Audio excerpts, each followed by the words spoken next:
The Supreme Court upholds affordable care. For more on the legal, political implications, we're joined by criminal defense attorney, Fox News legal analyst Arthur Aidala, former Democratic pollster, Fox News contributor Pat Caddell, Fox News political analyst, colleague Juan Williams. Good to have you all here. Nice to be here. Pat, let's start with you. The politics of this thing. John Roberts has just, I mean, he's sort of handed the Republican Party something to chew on here on the campaign trail, right? Well, it certainly looks like it certainly stirred up the, the base. Whatever problems Romney had with the base are gone now. I mean, this has really stirred up. And, it was an interesting thing. Obviously, it would have been very bad for the president if he had lost this in the sense of his competence and why he spent so much time. On the other hand, this thing of describing this now as a tax, getting it down to what it is a big deal, and the country's against it, and it's going to be a big issue. Juan, are you a little surprised the Republicans couldn't have been big boys and girls and called it what it was all along, a tax, and really slammed that down the president's throat on the campaign trail? They had to wait for this. Well, they're pretty slow. What's your reaction? Well, I think it's just what happened today was such a victory for the president. In one way, it took a tremendous weapon away from the Republicans, because they could have said, as Pat just described, that he wasted a lot of time on this, his signature legislative victory, when he could have been paying attention to jobs. Now they can't do it. And when you talk about the tax, the problem here is Mitt Romney's the Republican nominee. Mitt Romney's idea in Massachusetts is pretty much along the same lines, that you have people pay a penalty or a tax or however you want to describe it if they don't have health insurance. Now, you think that, do you think the Democrats are going to get away with that now? No, because the problem is they didn't call it a tax. The baiting and switch, you watch what the president those son of a said. Guns. We watch what the president said, protesting all along. But let me tell you where the real problem for the Democrats comes, I believe, is if the House is not stupid, which often they are. So let me just start with that premise. You've just rebutted your own assertion. All right. But here's the thing. If they put up the repeal in July, not of the whole bill, but put up the repeal of repealing a tax which we were told was not a tax, and force the Democrats in the House and Senate to vote on that, and all the Senate candidates, it's a problem. I got to turn. There's no way it happens. I got to turn. Arthur, they're doing a great job. No, I need help here, because we got so many dependent clauses floating around and possibilities and hypotheticals.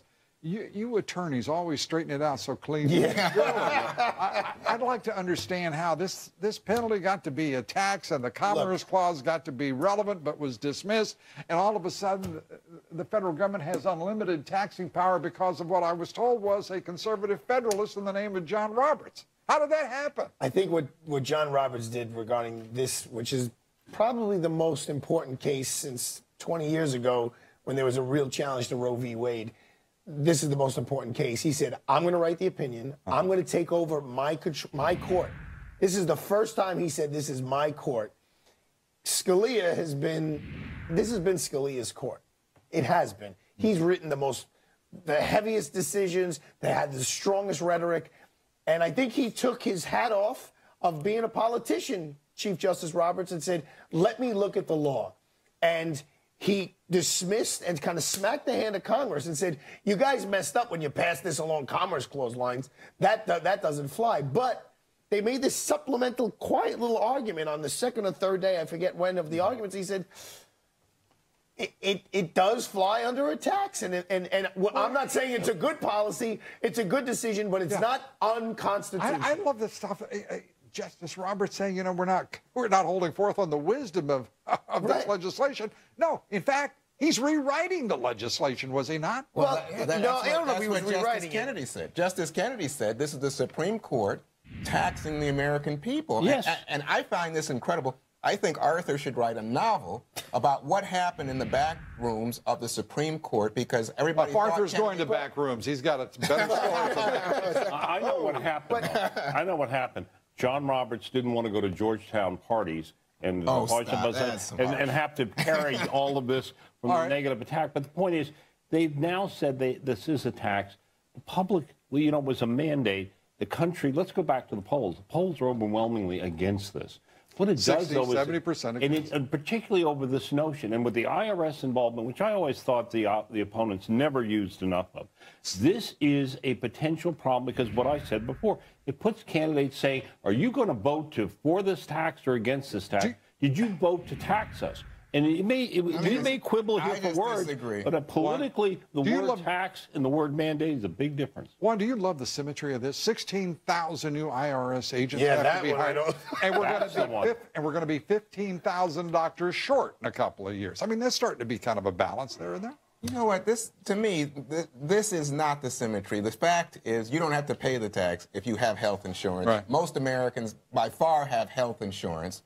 When you ask Americans about this, and this is where I was going to talk to Pat about the polling, yesterday in the Fox News poll, a plurality of people said, let's wait and see. And I think the people who decide this election in the fall are independent voters. And I think they are thinking, well, okay, the Supreme Court has validated this now. We want to see who's going to help. Let's see the results of this. The problem with it is that this notion that people want to wait. I can argue, I see numbers upside down on this, but the most consistent trend of these numbers is that people feel it's too big. It was not thought out. And now the court has validated. They get a chance. I'd like to think the court wasn't looking at the numbers. Call me naive, call me an idealist. I'd like to think that Chief Justice Roberts did not look at any polls. And believe it or not, I know a lot about the way the Supreme Court operates. There isn't a lot of backroom dealing. Right. They sit at that conference. They basically give each other their opinions. And more or less, it kind of ends there, except on paper. Then they pass, well, this is what I have in mind, this is what you have in mind, and that's where the little tweaks come in.